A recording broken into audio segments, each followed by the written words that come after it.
before we got on, you know exactly what you were going to say, but so what has been a dark time in your life where I guess we'll start there. What's been a dark point in your life? I will tell you about the worst day of my life, and I will tell you about the best day of my life. The worst day and the best day. Bar none, the worst day of my life was October 8th, 2018. It was the day my son was born. Absolutely worst day of my life. And not a lot of people know about this. There's only a few people that are extremely close to me know that was not a great day for me and know the details of why it wasn't great for me. And I'll talk about it, and I'll talk about it in a way that's honest, and I'll talk about it in a way, try and make sense of that, because that's a weird thing for a dad to be saying. It's the worst day of your life. It's the day my son was born. Yeah. But to understand why it was such a terrible day for me, it's good to have some context. So, I had my son out of wedlock. I was in a relationship with his mom for a couple months. We ended up parting ways amicably, right?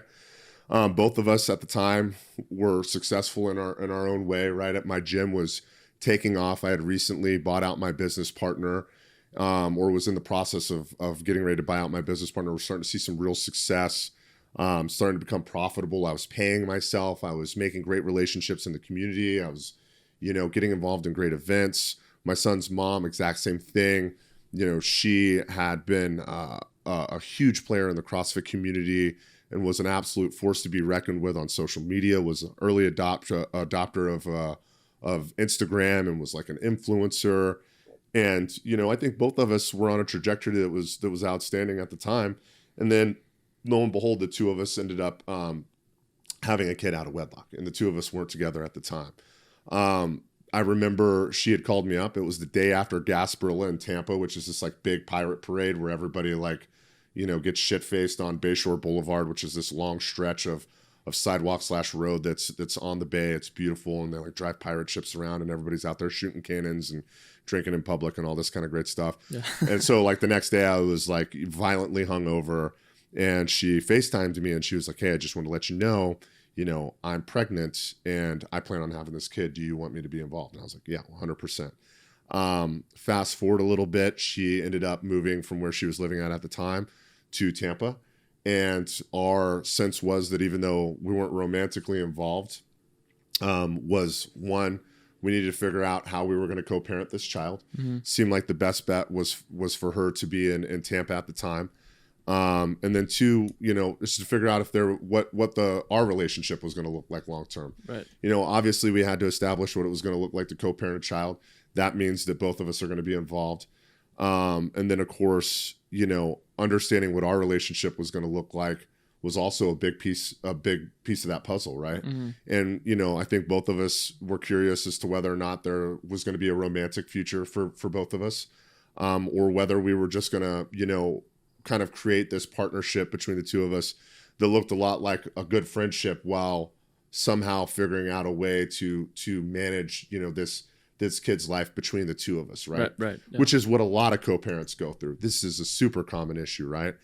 Well, we took a stab at it, and the two of us spent the majority of our pregnancy trying to figure it out. But at the end of the day, neither of us knew. We both knew that there was not going to be a romantic future for either of us. Mm-hmm. And she ended up moving back to North Carolina, and and at that point in time, I had spent that entire pregnancy going to every appointment. We had a gender reveal party where we were both present, and it put on a lot of smiles. But I think behind the scenes, both of us had struggled with the fact that we were potentially going to be in a long-term relationship with another person that was not romantic, and that we had a kid involved. Right. That's a wild thing to think about. It really is. And what made it pretty, pretty difficult was the fact that neither of us had really known each other for that long. Mm-hmm. You know what I'm saying? I think we dated for 2 months or something like that. Right. So we didn't know each other well. So we're still trying to get to know each other at the same time. So it was tough, man. It was super tough. And then when things didn't pan out and she ended up moving back to North Carolina, which was where she was living at the time, that was difficult. I was like, damn, what is my place in this kid's life going to look like? And of course, the two of us, after, you know, she moved back to North Carolina, were not having a good time in terms of getting along with each other. And when my son was actually born, you know, I found out about it on social media. That's like how I found out that he was being born, that she was like in labor. I found out on social media. What was interesting is they'd actually set an appointment for his birth, but I think it ended up being like a day prior or a day after or something like that. A hurricane was on its way to hit Florida, was going to hit the Panhandle, Jacksonville. So we were racing to get to North Carolina to beat the hurricane there. We get to North Carolina. I get there super early, like 5 a.m. or something like that. We land in North Carolina. It's me and my mom. And we're in North Carolina, get there, land, are trying to get in touch with my son's mom and her sister, aren't able to get in touch with him at all. And I ended up not even being able to get to the hospital until like 4:30 p.m. or something like that. And my flight out of there is at 7, and we're trying to fly back before the hurricane hits Jacksonville. And then we're like not going to be able to fly back into Florida for like multiple days. Right. I can already tell it's going to be an amazing conversation. Why don't you finish the third part, which is resiliency. So physical, mental, social, and then the resiliency side, right? So resiliency, you know, this is a term for in multiple circles, right? It's become very popular in the past, call it 15 years, right? Post OIF and OEF, there's been obviously a lot of challenges, a lot of issues with understanding truly how do you implement and instill resiliency in a fighting force.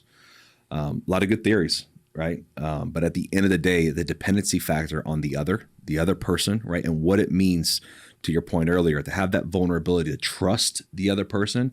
And when you forge that resiliency, which for me, what is the definition of it? In a very simple term, it's mental toughness, right? This idea of, well, what does it mean to be tough? Well, can you withstand the storm? Well, what does it take to withstand the storm, right?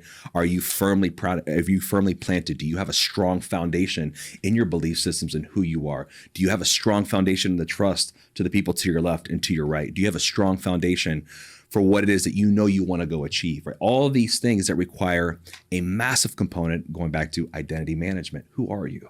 Do you know who you are and what your purpose is? And so when you lose sight of that because you no longer have that intentful purpose, because you're not in an environment that's testing that metal, right? It's life or death. I tell folks all the time, like if you think of, as civilians, you're driving on the interstate, right? Cop gets behind you, lights you up, right? That feeling you get like, uh-oh, was I speeding? Am I riding dirty? Like, is there something going on, right? Yeah. That feeling that you get in the pit of your stomach, there's a reason that it's there, right? It's an evolutionary response that's thousands of years old that kept us safe from Tyrannosaurus Rex and saber-toothed tigers, right? When in reality, right, it's a cop that's pulled behind you who's probably going to give you a warning or give you a ticket and you're going to be on your way going home, like no big deal, right? But our minds, right, they go into an incredibly deep, deep pocket of possibilities of what could be, right? And that's dangerous, right? Because then you start talking about ambiguity. So bringing it back to resiliency on the mental toughness side, when you have a strong foundation and you have a deep understanding of who you are, what you stand for, and what your purpose is, that provides the initial pillars, right? Because then after that, it's a question of choices, right? And the discipline you have to make the right choices to maintain it. Because you can get to a baseline, but how do you maintain it? And that's where it gets really, really tough, right? But it's the constant struggle of, maintaining balance in what you do on a day in, day out basis. It's hard. It's not easy. So let's put that on pause. I want to get back to that because I want to hear what you think led up to what made up that ego and the old Tim Jones. Because I know, as we discussed, you had these moments of your life where you were suicidal, and you had this beautiful child, and you came back, and I'm sure you felt lost. Yeah. So walk me through kind of what that path looked like. That path of seemed like a dark time. It really was. I had I go back there. I did this video called, or a documentary called The Bullet. It's on Amazon Prime, and it really speaks about that whole period in time. And the Cliff Notes version of it is, I was really struggling with survivor's guilt. I felt that the death of my driver, my very dear friend, Corporal Nathan Hammond, was my fault, my responsibility. I did not do the job of a sergeant of Marines, right? So I had all of that stuff that the Marine Corps put on top of me and said, "This is what you do as a sergeant of Marines," right? And I had that was a burden, right? Or maybe that burden's not even the right word. Maybe that's the onus that they put on you, right? So I was never able to reconcile that, and there was a lot of and now I look back at it, and I use this word trauma now in my vernacular, my lexicon, right? Yeah.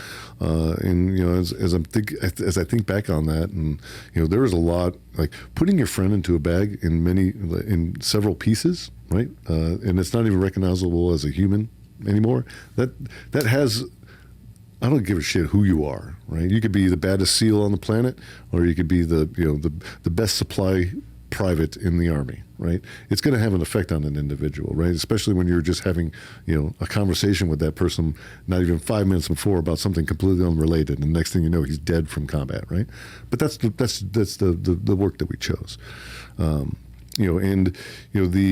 so all of that was really working on me, and there were several other. I mean, we had a tough deployment. It was a really tough deployment. Yeah. And when I got back from that. And you're ejected out from the Marine Corps into space, and I'm trying to figure out how to be a father, how to be a husband again, how to insert myself into the family unit and be a value add to a household that's already been running without me for the last year, right? That was extraordinarily difficult. I felt inadequate. I felt like. Again, I was, the last 12 months of my life has been learning and involved in destroying life. I'm like trying to just turn that off and be this nurturer was, to a 1-year-old son. Wow, that was incredibly difficult. And I didn't feel like I was up to the job. So I had a lot of insecurities that were really compounding on me during that time period, and it led down to some really poor decisions: alcohol, drugs, infidelity. My wife left me. I lost my house, lost my children. I lost all these things, right? And really was making some bad decisions. Like I look back at it, I'm like, man, how did you get there, right? But you when you're there, you're in and you don't have people that are pulling you out of it. That hole can go rather deep. They need to do. They need to become vulnerable so that they can evolve in all avenues or fashions of their life. And I'm making sure it's not easy. You've got to swallow your pride, and sometimes you got to bite your tongue. But you have to, if you surround yourself with the right individuals, then they're doing it because they love you, right? I mean. Man, it's shit. I mean, I'm on some of the stages with the best people in the world. I mean, I'm talking to Dan Flashman, Andy Frisella from First Form, all these amazing people, and Bedros opened these doors. And it's not because of the trust or the mission of the team. It's because of my effort and my attitude. Even when I'm wrong, man, I'm like, and I mean, I trip. I'm like, thank you. He's like, Ray, you did this, and this wrong. I'm like, thank you. Because I'm going to take notes. And I'm not going to do it again. And that's how you accomplish and get over hard shit, to the point where it's like you'll start seeking it out. Like, what's next? What's next? Yeah, man. And that's what I think society needs, not just for men, but women, even children. Do hard things. Like the one thing we talk about in the Squire program is do physical activity. Having strong thumbs does not make you a man. Having a strong mind, body, and soul does. Right? So get off the damn computers, get off the phones, get off the joysticks. I grew up poor. I didn't have that shit. Go outside, explore the world, do dangerous shit, have fun. You're probably going to get in a fight. And, back in the day, well, you're not old enough, but you and I get in a fight, someone would knock someone down, it would be over with. Now it's there's so many contingencies for all this shit. It's like, just keep it simple, man. One of the things that we kept coming back to was the fact that, to be a warrior is to be hard, right? Is to do hard shit, right? Like you said, like to die and to go to Valhalla, right? And to kill and to protect. And one of the most legendary special operators ever is saying that the harder path is to seek help and to be vulnerable. So therefore, if that is what it means to be a warrior, then you should always take that right. the harder route, Right. That's daily. That's what I try to impress upon people when they're screaming, I don't know how to, why can't I handle this? I've been trained for this. So it's the thought process. Guys screaming, I can't, I've been trained for this. Why can't I handle this? I'm like, stop and think about what you've been trained for. Have you been trained to manage this situation? Or have you been trained to create this situation? We were trained to create this situation, right? Shoot, move, communicate, medicate, seize property, take lives, and then move on. We weren't taught to deal with what that does to you emotionally. So I tell them, you don't need help. You just need training, and if you've had training in it before, you need retraining. Because if you learned how to shoot, you didn't stop shooting and stay good. You had to keep shooting to stay good at shooting. So we always practice what we want to be good at. So if you want to be good in a relationship, you should see a marriage counselor. That's what they do. We always go in our tier 1 units, we always go out to the professionals to train us because that's all they do. That singular thing is all they do. And they're very good at that. So we go learn that singular thing. Then we go over here and learn another singular thing, which makes us a whole of all this training. Well, there's another singular thing out there is mental health, right? I want a warrior that's mentally strong, not who's hiding issues at home, not who's struggling with a drinking problem or struggling with how they feel about anything in life. So that's just another tool that makes you a hardened warrior. We didn't have it in the day, so we made fun of people. Oh, this crazy used to be a term. Now there's 25 different things that could be wrong with you that are determined, deemed crazy as an injury or an illness or a sickness. But most of this can be taken care of by learning new habits. Everything I was done was a habit. I was rewarded for being violent. I was rewarded for being aggressive. I was given life by being dominant over top of people, sneaking into their house and being very aggressive with them until it was over. And I'm like, okay, well, everything's good to go. You're handcuffed or you're flex tied and everything's safe. I'm happy again, right? Minus I'm in somebody else's country and they want me dead. But, I can calm down just a little bit.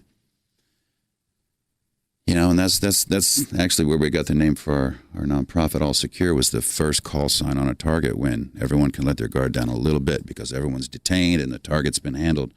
You call All Secure over the radio. It's like, okay, I can take a breath now. Because before that, everything's very heightened. You can be killed at any second. And once it's all secure, everybody can let it down a little bit and we can start going about our lives a little bit normally and move on. So that's why we named the nonprofit that, kind of to get the people that feeling. But everything that we know in life, we've been trained to do. We've been taught it. We witnessed it. We watched it over and over again. We did it over and over again. And right now, well, not right now, but in my life when I retired, what I did over and over again was aggressiveness and dominance and narcissistic behavior so I could win everything I entered into, because if I didn't, I would probably be dead. So now I'm transferring that into life at home. She's like, oh, we're going to be late for the show. And I'm like freaking out because we're all going to die if we're late for the show, right? And it's that behavior. Or, well, we'll get to the party when we get there. Or, our friends are late. I'm like, why is everybody late? What's wrong with them? I can't believe people are late for things. And I just couldn't understand it. And everything was related to life and death for me. And you have to understand that's what you're acting out of. I'm acting out of fear all the time. You have love and fear, and I'm behaving and acting out of fear. And finally, I kind of transitioned slowly, and I'm still slowly transitioning into that love bucket, where I lead with love instead of fear. And I think that, things are brought up to me, and I'm like, what? What do you mean? Why are you attacking me? She's like, I'm just not attacking you. I just asked you a question. I'm like, sounds like an attack. Sounds like you're questioning my authority or my knowledge. And so I have to constantly shake those things, being questioned, when you're supposed to be dominant and on top and know everything. So people need to understand that is something they have to learn and practice over and over and over again to be good at it again. Yeah. To shake all that dominant, culture, that warrior culture that I need to be ready to fight. Man, I don't. If someone kicks in the restaurant, door and starts coming in and shooting people, I'll figure it out then. I don't need to train for that all the time now, right? I used to live in probability. Probably something bad's going to happen. Now it's possibly something bad will happen. I don't need to be prepared for that all the time. I go to the shooting range every day of the week and maintain my warrior skills like a lot of my friends do. I'm still going to be a warrior till the day I die. Good for you, man. But are you healthy at home? Let's talk to your spouse. Let's talk to your kids. Because if you continue that lifestyle, you're going to behave the same. I know you will. One of the many reasons why I love jiu-jitsu is because fakeness can't exist there. If you and I went on to expose real quick, really fast, not just your technique, not just your conditioning. Like if you and I went out there, I could smell if you smoke weed. I could smell if you smoke anything. When you drank last, I'll smell it. Right. Your conditioning is going to be a really good indicator as to your diet. I'm also going to be able to smell what your diet is like. Within a matter of moments, I'm going to know how strong you are, how much cardio you have.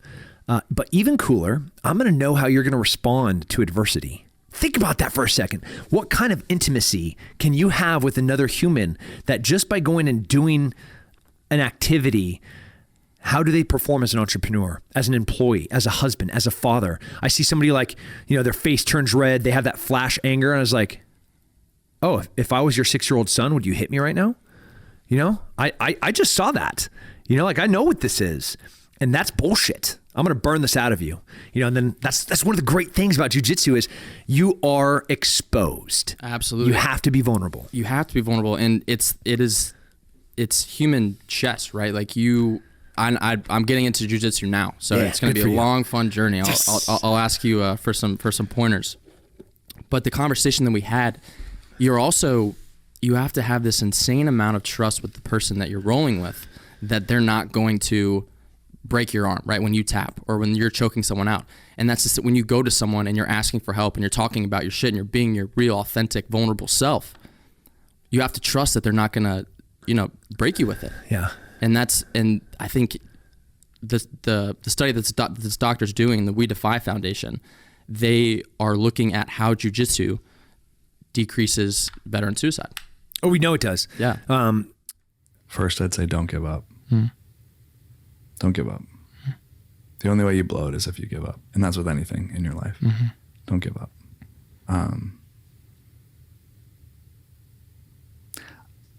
I wish I would have called my sister. Sitting here now, I wish I would have called my sister, but I didn't. And so I think once you've decided that you're not going to give up, the next step is just to reach out to anybody. They don't even have to be a professional. They don't have to be a part of this. They don't have to be a part of anything. Just reach out to anybody. And if you don't have anybody, there are places where you can reach out. National Suicide Hotline. Call the Domino's down the street. Reach out to anybody. And you're like, oh, that's scary. Yeah, but that's vulnerability. Reach out to anybody. Because I can assure you that anybody in my phone book would have rather I called them than trying to do the things that I did. And I have a lot of shame around this. And this is my work in being vulnerable. And this is my work in looking at the deepest corners of my shadows and the things that I'm uncomfortable with. But I still haven't had the conversations with the people that I'm closest with, who I should have reached out to. I can imagine that they resent me for that. And this is a story that I'm telling myself, but I can imagine that they're frustrated. And it's been years. It's been several years, but Have they reached out to you? I mean, I'm still friends with a lot of them, but it's Right. it's we haven't broached the subject yet. I haven't been hey, look. So do you think that that's the hardest thing for you right now? I think that's one of them. I have a long list of, I have a lot of things I need to do to clear my conscience and to and then again, that's me being selfish, right? That's all about me. But I think there's a lot of things that I need to do to maybe make other people feel okay. And I'm not perfect, and I'm just navigating this, And so there's so many aspects of this where it's I don't know what the decision is or what the right decision is. But I'm just out here doing my best, and I think we all are. But if I could talk to anybody that's in a situation that seems dire or they're on the precipice of making some sort of permanent decision, just don't give up. You can be anything you want to be, and you don't have to be that. Don't give up. Yeah. But I was I still grieve, and I will grieve for the rest of my life. For sure. But it's I'm not doing this for Matt anymore. In the beginning, I was doing it to honor him. Yeah. Now 38 and those numbers and his story is just a platform to help other people, right? It's not a little brother grieving anymore. It's I've seen the impact that this story and then this message can help people. And that is what drives me and gets me up in the morning. And not that I don't miss my brother every single day, because I do, but it's not for him anymore. It's me carrying on his legacy is only to help other people. Absolutely. That's where I think like the cool experience of meeting people and then having that thought just not here too long ago, and then having someone come that you haven't met before to be able to share that same thought process is another level of validation. So talk about signs that we were talking about earlier with your brother. Like that's another affirmation of like what I'm doing is for other people. I've had so many things that have happened in my life that have created, people are like, man, you're just unlucky. And I'm like, no, I am probably one of the best people that can relate on every echelon possible. Yes. And I understood that from a younger age, that a lot of my experiences, as tough as they have been, weren't for me. It was to be vulnerable, to be able to relate so that other people know that they're not alone. And so I've understood that for a very long time, which they're like, wow, you're just so upbeat about all the, hardships and turmoils that you've gone through. And it's like, but that's because I'm saving somebody else's life through that. And Yep. what's not to be excited for? Exactly. And it's, I think I told you this too. I don't remember, but one of the things that we said, I've said this for years, and I think I said it to you, but I'm not sure. But I know I've said it to my daughters, and I tell them like, hey, vulnerability is like bleeding down pressure. Like water is the most powerful force in all of nature, right? You can cut with it, you can do all these other things, and water is always going to win, right? So water and emotions for me are kind of an interesting analogy because water's going to get out, and it's either going to get out as steam, and you're going to isolate, pressure's going to build up, and you're just going to cook off, right? Or it's going to be ice, you're just going to freeze up and all that stuff. Or you can dose it out as water, which is vulnerability, right? right. So it's like relieving the pressure off the system by dripping out the water that's pushing up against and redlining the seams of your humanity, right? And that's what vulnerability is. Vulnerability is bleeding down that pressure that's going to produce a bad effect if it's not treated. Right.